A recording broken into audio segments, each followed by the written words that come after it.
Nick M., do you have any thoughts on the Marvels getting delayed by over 3 months? Do you think it means anything or just a schedule reshuffle? I think it means quite a bit, but I think it's the good quite a bit. I don't think it's related to the movie itself. I think it's Marvel as a whole making some changes. I have been pretty critical of Marvel putting quantity over quality since they launched Disney Plus and Phase 4 started. And it feels like Kevin Feige's figuring that out too.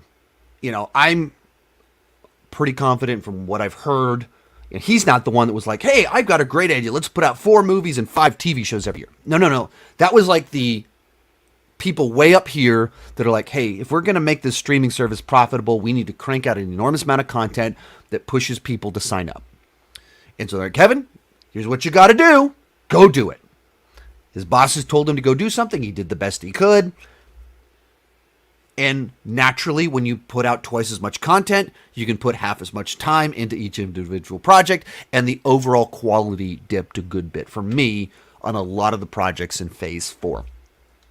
So when I look at the fact that they delayed the Marvels back 4 or 5 months, the other report tied to all of this is that Kevin Feige is also saying that the only sure thing when it comes to the Disney Plus shows for this year are Secret Invasion and Loki 2.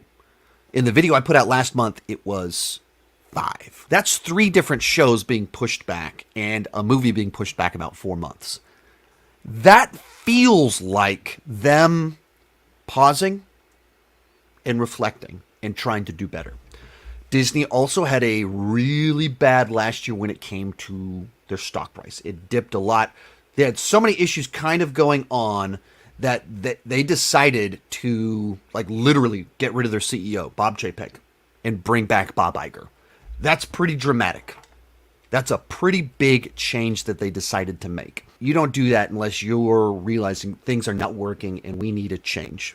So they make a big change with the leadership, and all of a sudden, a couple months later, they're like, hey, by the way, we're also going to delay this movie. We're going to push back these 3 TV shows. What is what piece of this? What exactly are they trying to do with all of it? I don't know exactly. But some of it, I think, is they're trying to spend less money. They're trying to make sure what they do put out is better quality. And I think they're learning a little bit that we need to slow down. We cannot sustain this pace. And maybe some of that was Kevin Feige being like, hey, Bob, now that you're back, I'm about to be burned out. I can't do this. And it's actually very demoralizing to have my name attached to all these movies that aren't as good as I want them to be because you're making me put out so many things. Maybe that's what happened. I don't know. What do I think specifically about the Marvels getting delayed 3 months? I don't think it's about the movie at all. I think it's about Disney as a whole and about MCU specific, that they're just trying to do a better job. That's entirely my interpretation of it. I haven't heard rumors about the troubled production reshoots. I haven't heard that yet.